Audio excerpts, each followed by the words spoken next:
I ran a 3:10 marathon just through nasal breathing, no food, no water. Wow. Some of the research suggests that even 5 minutes of breath work a day can really improve our emotional regulation, our focus. Why do you think that such a short practice can have such a big impact? I feel a little bit silly saying it because it feels and it sounds so simple. One of the beauties of breath work, conscious breathing, is the simplicity in it. You can tap into pretty much every internal system, shift the mind and body just through breathing. So you've worked with corporate leaders, you've worked with elite athletes. Like, why is that? Because they notice that it works and they're realizing that it's helping their mental health and physical health. Holy shit. Like if something this simple, something that I have access to all the time, all day, every day, can make me feel this good, I'll go all in. What led you there? And also in that session, what was it about that session that was so powerful? The 21 or 22-year-old kid, I was like, I know it all. Then I realized I knew nothing. I was living a life in London, just out in the piss, drinking a heck of a lot, partying a lot, working in a job that there was definitely parts that I enjoyed, but I didn't really feel like I had much meaning or purpose. When I practiced that one session, I just became hooked and feeling good. I've done nearly every single sport you can do. I've done my yoga teacher training, I practice Pilates, I run a lot and very far. Nothing can create such a strong, visceral feeling mentally, physically, emotionally, apart from breathwork. It's the one tool that can really create so much tangible results. One word to describe how breathwork makes you feel. Present.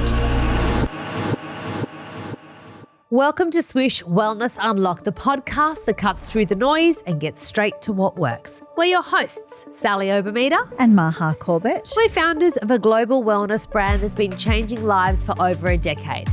Every episode, we're going to explore the latest trends. We'll dive into breakthrough science and insights from leading experts to help you live, feel, and look your best. No fluff, just facts that work. Let's unlock it. Welcome back to Wellness Unlocked, the podcast that cuts through the noise to bring you real transformative tools for living well. Today, we're unlocking something so simple, so powerful, it's often overlooked: your breath. Our guest is Rory Warnock, renowned breathwork practitioner and performance coach. He's helped thousands from high-level execs to elite athletes harness the power of conscious breathing to reduce stress, sharpen focus, and completely shift their state of mind. So whether you're running at 100 miles an hour or just trying to feel a little more grounded, this episode is your invitation to pause, reset, and tap into the power you already have within. So take a deep breath, literally, and get ready to learn how to breathe better, live better, and unlock your potential. Inhale, exhale, and let's get into it. This is Wellness Unlocked with Rory Warnock. So studies have shown that controlled breathing can lower our cortisol levels. Can you talk us through what the science says about that? Yeah, I guess where should I start? So very simply, as you breathe in, your heart rate slightly increases. That's sympathetic driven. Higher arousal, fight or flight. As you breathe out, it's parasympathetic driven. So rest and digest, lower arousal. If you want to lower your arousal and reduce the hormone cortisol, you can simply elongate or lengthen the exhale. Mm-hmm. So one of the most simple and efficient and effective ways to reduce nervous system stress, to reduce the cortisol through the body, is by lengthening the exhale, by breathing slower. That'll help you feel more relaxed. Amazing. And some of the research suggests that even 5 minutes of breath work a day can really improve our emotional regulation, our focus. Why do you think that such a short practice can have such a big impact? I mean, you're quite right. The studies do say 5 minutes, but I would even push back on that and say you can get value and get benefit within 10 seconds.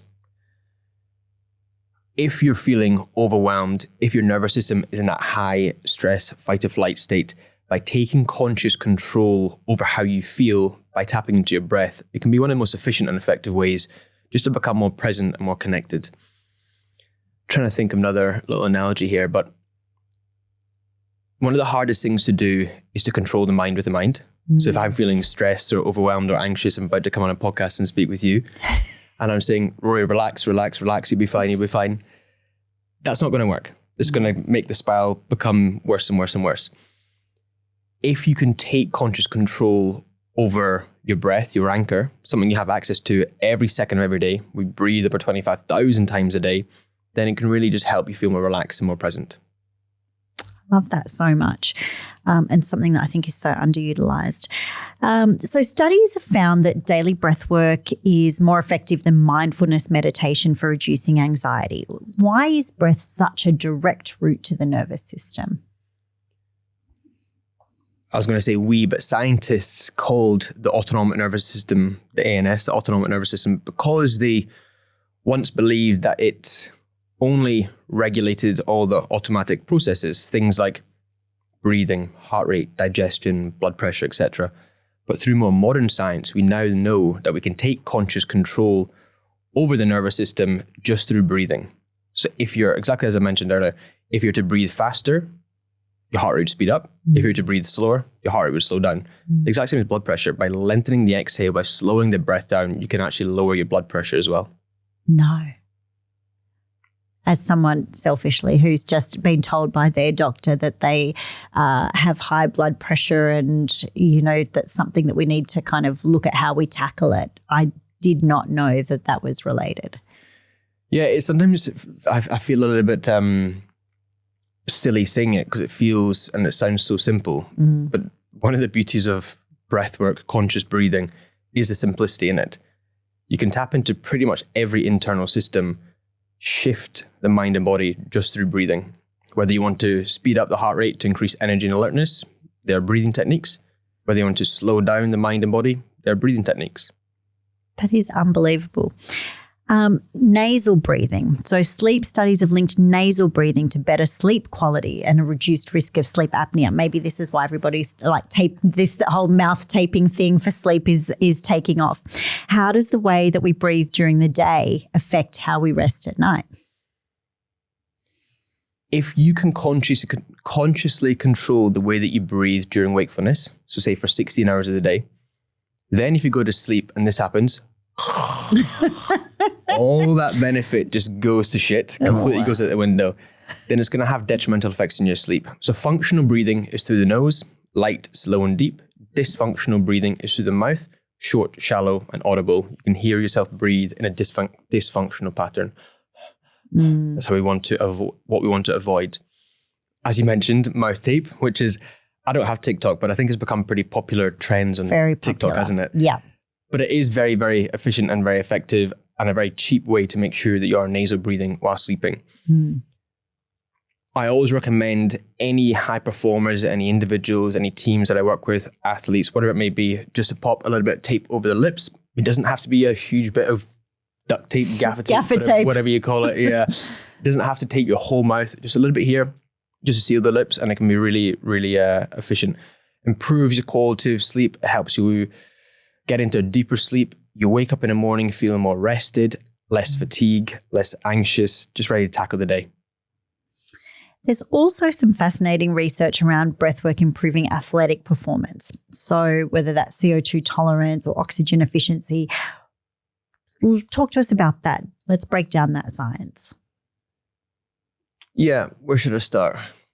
We'll start with nasal breathing because this is how we should be breathing pretty much every second of every day. When you breathe into your nose is designed to breathe and smell. Your mouth is designed to speak and eat. Your nose actually provides the body with over 30 functions. It warms the air, filters air, humidifies air, bringing clean oxygen into your lungs. The wee hairs inside your nose act as that natural filtration system. We pick up an incredible gas called nitric oxide, or NO, that pools in the nasal cavity. That helps with vasodilation, so opening up the blood vessels as opposed to vasoconstriction. If you're to breathe through your mouth, which we often see people breathe in this pattern when they run, panting like my dog Albert, you don't get that benefit of nasal nitric oxide, so you don't get that benefit of vasodilation. When you breathe in through your nose is about 50% more resistant than our big mouth, or my big mouth. Therefore, it naturally slows the rhythm down as well. Back in 1904, a long time ago, Christian Bohr, a researcher, found out that less breaths per minute, so reducing your respiration rate, will actually improve and increase oxygen uptake and delivery. Sounds a bit counterintuitive. Less breaths per minute, reducing the respiration rate for more oxygen delivery. So rather than breathing like this, when you run, breathe. in and out through your nose, more rhythmic, more controlled. You actually get more oxygen to the tissues. Therefore, you'll perform for a higher ability, for a longer duration, and fatigue less. So when I'm running 100 kilometers this weekend, I will not be breathing through my nose the whole time. But however, I'll make sure I'm breathing through my nose as much as I can. So I was saying to you earlier, I've seen you run marathons with mouth tape, right? So I'm not sure if you'll do that for 100 kilometers, but I did see you do it for a marathon. Is that for exactly that reason, in terms of obviously using your nasal breath and being able to control that? Yeah, 100%. I definitely wouldn't recommend it for everyone. And I've practiced nasal breathing whilst running for coming up to 6 years, since 2019. Like anything, Rome wasn't built in a day. You progressively overload that stress that you put upon your body. I wouldn't recommend someone goes out tomorrow and tries to take the mouth and run a marathon. It's probably not the wisest choice. I wanted to challenge myself, to be quite honest. I didn't know if I'd be able to do it. I'd never ran a marathon with my mouth taped. And as we mentioned earlier, I had no food, no water. But I wanted to show that you could still perform well. You could still run at a decent time just through nasal breathing. Because the amount of people who have said to me, I can't nasal breathe, it's too hard. So just give it time, be patient, trust the process, trust the science, and you will be able to perform well. I ran a 3:10 marathon just through nasal breathing, no food, no water. Sorry, what's 3:10? Oh, 3 hours 10 minutes. Wow. Yeah. Which I was happy with. I'm not elite, but I was happy with that time. And if I'm honest, I was pleasantly surprised. That's so incredible. And I think as well, you said trust the science, but I think also trust the body, because the body knows what it was designed to do. 100%. Yeah. So if someone wants evidence that breath work works, what's one statistic or study that always stands out to you? One paper that I really like is a 2016 paper titled A Sigh Relief or a Sigh to Relieve. And the authors very simply found that sighing can be a physiological and a psychological resetter. So if you ever need to reset the mind, reset the body, if you're feeling stressed, anxious, or overwhelmed, I always like to refer back to reset breaths. I call them reset breaths. Either 1, 2, or 3 full deep inhale with a relaxed exhale, and it just resets the mind and body. So that was back in 2016. So what's that? Nearly 10 years ago. Wow. So the science is there. We just often don't give it the time and attention that it needs and deserves. I think we often neglect breathing, is overlooked and undervalued, maybe because it's a subconscious, involuntary action that we do every second of every day. But you can use it as a tool to improve your life. I love that so much. All right, let's get into all these questions. I have a few. I'm ready. So with breath work, what is that in terms of how does that differ from just sitting here breathing, or me thinking that I'm just breathing deeply? I'm going, is that breath work? Yeah, what the fuck is breath work? Yeah, what is this thing? Think of breath work as conscious breathing. So anytime you were to take a conscious breath, whether it was a sigh, if you're feeling a bit stressed, you get a frustrating email or a call, you need to take a breath. That is a style, a method, a practice of breath work. If you're looking to upregulate, there are breathing techniques. If you're looking to downregulate, there are breathing techniques. There's a breathing technique to improve as you mentioned, the breathing technique to improve your athletic performance, the way that you breathe during wakefulness, during rest. So think of breathwork as a conscious breath. Think of it as an umbrella term. So if you said to me, what kind of running do you do? I could do road running, hill running, sprint, fartlek, interval, up tempo, tempo, a lot of different running styles, methods, modalities. Excuse me. The exact same as breath work. You could do Wim Hof, you could do holotropic, you could do rebirth, you could do oxygen vantage, you could do CO2 tolerance. Wow. So think of breath work as an umbrella term, and anytime you take a conscious breath, that is breath work. How do we make it more conscious? I think breathwork for me is something I see it on my social media feed. I read about it, but how does one go from, as you said, it just happens automatically. We kind of take it for granted. It's there. How do we actually start to make it conscious? I think starting with awareness. I think awareness is the first stage, the first step to development. As soon as you become aware of how you're thinking, feeling, behaving, you then have the ability to take conscious control over that. And by using the breath, it can really just help, as I mentioned earlier, as that anchor. So generally speaking, we're often more stressed than more tired. Yes. Life is busy, fast, a little bit chaotic at times. Yeah, every day. So So as soon as you notice your heart rate increasing, your blood pressure increasing, your cognition declining, that is all factors of stress, then you can use breathing just to try and find a bit more balance through your nervous system. So it's almost those symptoms or the emotions or the physical feeling that's in your body that then is the trigger for maybe take a moment. 100%. And I think the way we are as a society is just to buckle up and get going. Where I just think that's not going to work. Firstly, it'll probably lead to burnout or chronic fatigue, and then you're useless. You can't do anything. So how can you try and take more control over the mind and body to help you execute when it matters the most? I think of breathwork as well-being practice, but also performance practice. How can you use conscious breathing, something we have access to every second of every day, to help you perform at your best? That's right. So you've worked with corporate leaders, you've worked with elite athletes. Like, why is that, do you think, becoming such a tool that's being used for performance, especially like in the workplace? Yeah, well, exactly. In the workplace and athletes, simply because they notice that it works. They're using these techniques daily. It's becoming habitual, part of their lifestyle, and they're realizing that it's helping their mental health and physical health. And as we all know, the mind and body is so connected. If you can help the mind, you'll help the body. If you can help the body, you'll help the mind. So I think athletes and men and women in the corporate environment are just noticing that something so simple can be so effective. And that's what I got into. I definitely didn't leave university thinking I was going to be doing this or sending a podcast with you. It wasn't the plan, but I just went along to a session to improve my own health. And I thought, holy shit, like if something this simple, something that I have access to all the time, all day, every day, can make me feel this good, I'll go all in. Tell me about what happened, like that, I guess, what led you there, and also in that session, what was it about that session that was so powerful? Yeah, so my first experience was probably in 2017. I went to a session with an open mind. At the time, I was on antidepressants, SSRIs. I didn't really want to be taking the little white pill for the rest of my life. I tried to meditate. Nothing wrong with meditation, but often telling someone to sit with their thoughts is one of the most paradoxical things that you can do. It was just a bit of a downward spiral. So then someone said, well, why don't you go try this breathwork session? I know it's getting pretty popular these days. But breathwork, I studied sports science, strength and conditioning at university, and never once was respiration or nervous system regulation spoken about to improve health. I thought, as a 21 or 22-year-old kid, I was like, I know it all. Then I realized I knew nothing. So then I went along to the session, and the guy just guided us through a few different techniques. There's live music, big room full of people. And at the end, I just felt euphoric. I felt joyful. I cried. I laughed.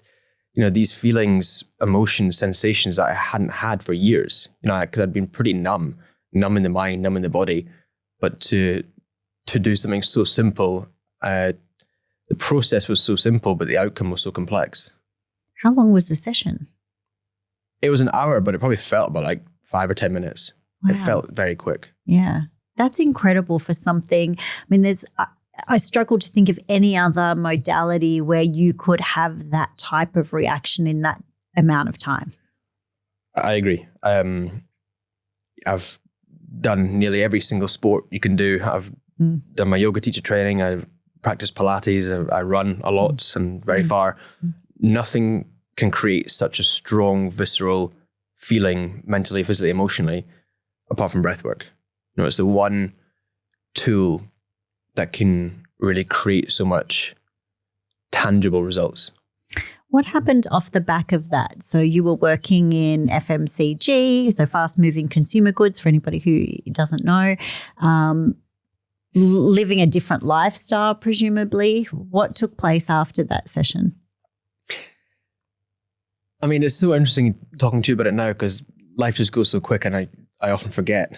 But that was definitely the catalyst for so much change. I was living a life in London that most early 20-year-olds were living Thursday, Friday, Saturday, just out in the place, drinking a heck of a lot, partying a lot, working in a job that there was definitely parts that I enjoyed, but I didn't really feel like I had much meaning or purpose. And I was struggling to find that my own identity. And then when I practiced that one session, I just became hooked on feeling good. I started practicing more and more, seeking out instructors in and around London, getting the train an hour and a half, certain days there and back just to practice, a 30 to 45 minute session. And I became hooked on feeling good. So much so I stopped taking the antidepressants about 6 months after I started practicing religiously. I practiced a lot. And then when I eventually came to Australia in 2019, I just threw all my eggs in one basket and hoped like hell we could make something of this breathwork space. And, I'm very grateful, to what it is now. Where was Australia at that point in time? In terms of our, had we adopted breathwork here in the same way as in the UK or? No, there were definitely some great instructors here. My good friend, Dino Gladstone, Martin, a couple of guys I connected with when I first got here back in 2019, but it really wasn't what London was like. As you'll know, the trends are always London, LA, New York. They move 5 years ahead of places like Sydney. And, it's really interesting to see where Sydney now is compared to where London was 5 years ago. But I really felt that I could help build a space. And the more that I would speak about it and host sessions, and you build it and you hope they come, but then just, connecting with like-minded people, like-minded coaches like Dino, like Martin, for example. And then, the louder that you sing off the same hymn, people start to listen, hopefully. Yeah, that's true. So let's say they're new to breathwork, someone who's listening right now, and you're holding a session. What does that actually look like and feel like? Yeah, a standard session, you'll arrive, I'll give it a bit of an intro. I'm pretty informal. Everything that I speak about is science-backed and evidence-based, but my whole approach is pretty relaxed. Yeah. I'll let them know what they're about to practice, the benefits, the value in these 3 techniques. They'll lie down, the lights are off, the room is dark. I play some music, ambient, drone, atmospheric sort of sounds, just to help relax the mind and help the participants arrive into the space. From breath awareness, we then move into functional breathing, learning, understanding, practicing to breathe in a more optimal way. We often don't know what functional breathing is. And a lot of people that come to a class or a session will breathe in a dysfunctional way. So I always like to give them some information to actually go away with to empower them. Then the last technique is what I call A and P breathing. I'm a simple guy. I like simple little tools. So A for active, P for passive. It's a fast, active inhale with a relaxed, passive exhale. And we'll do a few rounds exactly like that. And after that technique, that third technique, that's where people will feel tingles in the hands, sensations, vibrations, even emotion. It's very normal, common for a class of 20 people, for anywhere between 2 to 8 people to be crying at the end of it. It's can have a very strong impact. And then at the end, play some ambient music, relaxing music, just to integrate the practice. And then off you go. Off you go. Enjoy your life. Yeah, exactly. Conquer the day. Let's talk about stress. So if we're feeling stuck in our heads, if we're overwhelmed, if we're anxious, and we're looking for that nervous system regulation, and adults, but also kids, I think, as well. How can we, use breath work to kind of help regulate our nervous systems? Well, the 2 aspects that I'll always refer back to are slow breathing and deep breathing. By breathing deep, you can tap into the parasympathetic state, diaphragmatic breathing essentially, as opposed to short, shallow breathing. So a deep breath is incredibly important, but also a slower breath. As we mentioned previously, if you're breathing fast, you actually spike your heart rate. You'll move your nervous system into that sympathetic state. But by taking control, just breathe a little bit slower, the heart rate slows down and you move more into that parasympathetic state. So the 2 aspects I always refer back to are slow breathing and deep breathing. Specific techniques I'll always use, either the reset breath, like I mentioned, 1, 2, or 3, inhale, slow exhale, 4-6 breathing is an incredibly beneficial one as well. There's a great systematic review titled How Breath Control Can Change Your Life. I think it looked at about 24, 25 different papers, and about 18 of those papers used a 4-6 tempo cadence of breath with huge amounts of benefits on the brain and body. Meaning so 4 seconds in through the nose, 6 seconds out through the nose. And you'll see within seconds, you reduce the breath to 6 breaths per minute. Often our respiration rate is anywhere between 12 and 16. So you're kind of halving the respiration rate. So you'll see your heart rate. If you wear, a Whoop or an Apple Watch or a Garmin, I'm a bit of a data geek. I like to see, I like numbers. I can see that. But if you wear a smartwatch, give it a practice, to 3 to 5 minutes, and you'll see your heart rate just to slowly come down. So that's, essentially you're looking at data and you're showing that your breathing is directly correlated to your nervous system, just moving into that more calm, relaxed state. Does it impact then on, things that people do like to track in terms of sleep and the depth and the quality of sleep? Is it then reflected in that also? I was going to say 100%, but I'm not 100% sure. What I always suggest to people, and this kind of goes back to one of your questions earlier, the more that you can practice to breathe in a functional pattern during wakefulness, the autonomic nervous system will take that over to how you sleep. So if you're to breathe chronically, short, shallow, fast, that's how you breathe when you sleep. But if you can become aware of the rhythm, the rate, the depth of your breath, using the nose, breathing slower, lighter, deeper during wakefulness, that'll cross over to when you're sleeping as well. That's the theory anyway. Have I read a paper to exactly describe that? Not yet. Science is evolving every day, week, month, year.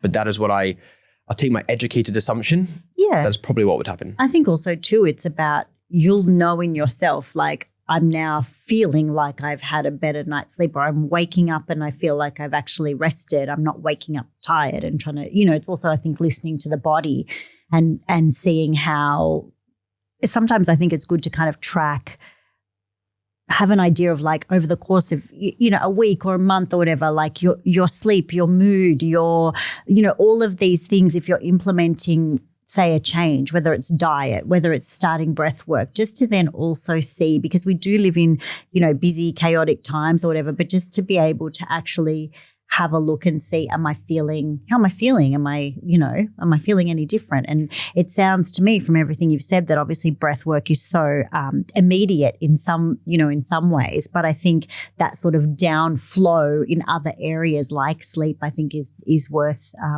people just tracking or keeping an eye on. I agree. And I think we live in this world, and, I come from a scientific background with what I studied at university, and I do love looking into the data, but there's a big, there's a lot of value to be found in the subjective measurements too. How do you feel? As opposed to looking at the numbers, looking at what the science says, the literature says, do a session. How do you feel? How did you feel before? Oh, I felt 3 out of 10. How do you feel after? 7 out of 10. Great. Keep coming. Fucking brilliant. Keep doing more. Yeah, exactly. What are maybe some of the misunderstandings about breath work, or any common sort of, misconceptions that you would want to clear up? Yeah, one misconception, which is slightly touched on, would be that more is more. So it's the opposite, less is more. So before I knew the science, and I'd been to quite a few sessions where certain instructors would say, hey, you're over-oxygenating your body. So a technique like the Wim Hof method, fast in, relax out. Hopefully I didn't do it too loud so people's ears will be burst. A fast inhale, relax exhale. People will say, oh, you're over-oxygenating your body, therefore you can hold your breath a lot longer. It's a polar opposite. You have less CO2 in the body, less oxygen, therefore the primary stimulus to breathe doesn't kick in as quick. Our primary stimulus to breathe as humans, and I think for animals too for that matter, is rising carbon dioxide, not a lack of oxygen.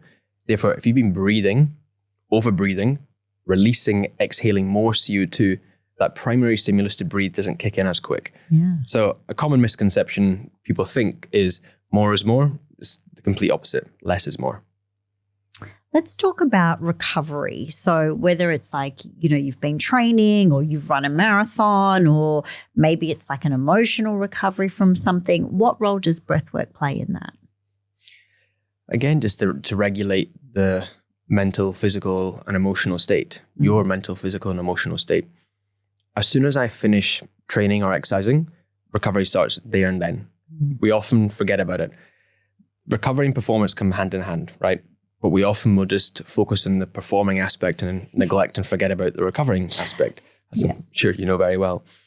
Things like down-regulating breathwork, things like saunas, things like non-sleep deep rest sort of remedies, supplementation, you know, all the great things that we can use. So as soon as you finish performing or exercising, and a lot of great gyms in Sydney are doing this now as well, where you have a 40-minute class, for example, you'll start with a warm-up, you'll have, it could be high intensity work, cardio work, whatever it is, and you'll finish with some breath work at the end. And whenever I attend one of those classes, I feel so much better after. And it's a bit of a confirmation bias actually, when I'm like, fuck, this is pretty good. I'm like, I'm on something here. Yeah, I know my shit.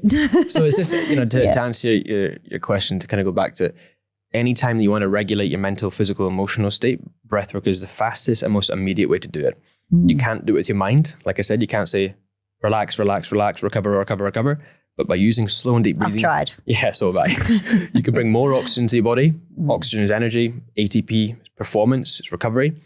You'll down-regulate the nervous system, and moving into that rest and digest state will help speed up the recovery process. If I'm doing breath work as a practice, so like obviously, yes, there are moments during the day. I mean, I run a business, so I'm sighing a lot, you know, but there are moments in the day where obviously I can do that. But, you know, if I'm using it as a practice, for example, and I know a lot of our audience will want to know this, is there a particular time of day is it first thing in the morning, has any benefit over later in the day? Is it a before bed thing? Is it 3 times a day? Does it matter? Yeah, I'm going to answer that question in a really annoying way and say it depends. That's okay. Depends on the intention, depends on the outcome, depends the purpose. I often will look at breathwork as a reactive and a proactive practice. Something that I always recommend and I try to do every day. I often forget, I'm human, but I try to do it every day, is 5 minutes of functional breathing in the morning, 5 minutes of functional breathing in the evening. Minimal effective dose, the least amount of work, time and effort for the most amount of gain, value and benefit. I'm a realist as well. I'm not going to say, hey, everyone has to do 45 minutes of breathwork every single day. No, what's the minimum? How You'll say, many get minutes? fucked. Don't have time for that. The minimum, honestly, I'd say 5 to 10 minutes. Yeah. You just 5 to 10 minutes in the morning, in the evening. I love habit stacking, James Clear's book, Atomic Habits. So good. What do we do 2 times a day? Hopefully your teeth. So as soon as you finish your teeth, 5 minutes of functional breathing in the morning and in the evening. That's proactive, but then also using it throughout your day, starting with awareness, as I mentioned, understanding if you're feeling stressed, anxious, overwhelmed, if you're feeling reactive, then you can use breathwork throughout your day. But then again, you know, in the afternoon too, you know, if you have a busy afternoon, a busy evening, but you don't want that caffeine hit, because depending on the study, the sample size, caffeine will often have a half-life of 8 to 12 hours. You can use faster breathing in the afternoon, 2, 3, 4 o'clock in the afternoon, just to switch on that energy, that alertness. So the morning, if you're stressed, I'd recommend down-regulating breathing. The afternoon, if you're tired and lethargic, but you need more energy, but you don't want that caffeine hit, I'd use more up-regulating breathing. Okay. Great tips. Thank you. What about when it comes to, like, do you do it, say, before eating? Like when it comes to, say, digestion, does it have an impact there? I don't, to be honest. I probably should. I'm curious. I don't know the answer. I'm just curious. But I would have thought that there'd be something in there then about the mindfulness that then comes into like eating and actually slowing down digestion. I think you're quite right. It's not an area I've really looked into, to be honest. Oh, that's okay. I will though. No. God, there's no pressure. I mean, like, I just didn't know if it was something that you personally had practiced. Yeah, no. I don't. But now I feel like, you know, it makes sense because also I've been to some like wellness retreats and stuff where we actually have done a little bit of breath work. And now that I think about it, it was timed like shortly before dinner. So, I mean, like you're quite right. There's definitely something in it from a rest and digest perspective. Yeah. It's just not, for whatever reason, maybe because I'm not great with eating. It's one part of my health, fitness, wellness that I'm not great at. I should probably eat better. Yeah, I'll send you some supplements I love a bacon egg roll. That's okay. I like chocolate as well. That's fine. I'll send you some super greens to balance the I need it. the processed foods. That's okay. Look, you have to have, I mean, it's just life, right? You just have to it's just a big old melting pot. A bit of the good and a bit of the sometimes, you know? I agree. We don't say foods are bad. They're just food. Okay, so what are 3 things we can share with our listeners so that they can unlock in their day-to-day routines and start their journey into breathwork? I guess it's just kind of going over what we've already mentioned. So the main aspects I would say would be nasal breathing, number 1. Number 2 would be taping your mouth when you sleep. Think if you're in bed for 6 to 9 hours, whatever it may be, can you optimize the way that you breathe while sleeping? Mouth tape is incredibly effective. And then using reactive breathing techniques when you're feeling stressed or overwhelmed, breathing slow and breathing deeper. So they're the 3 that I would really refer back to. Nasal breathing, mouth taping, and then slow and deep breathing when you're stressed. Do you run classes? Yeah, it's my job. No, I know, but like, where can I tell our audience to find you? I host sporadic classes all over Sydney. The best way to keep in touch would be on my website, on my Instagram, and then sign up to my newsletter. I do 1 weekly newsletter, and it just lets people know where I am, where they can practice, and hopefully some good information on there as well. And on the newsletter, there's a link to Hālē Breathwork, Hale Breathwork, which I created with a good friend, Stu Turner. It's on Spotify, Apple Music, and there's about 21 guided sessions there as well. So different intentions for calm, for energy, for balance, for sleep, and for ice baths, if that's your jam. Oh, wow. We did a podcast episode on ice baths. So we will link all of those as well in the show notes, because I think that's amazing to be able to choose what you might need at that moment. Well, it's a terrible business move. I make absolute fuck all from it. So please use it. Like, Spotify is not a moneymaker. I really did it, because I've been doing this for so long.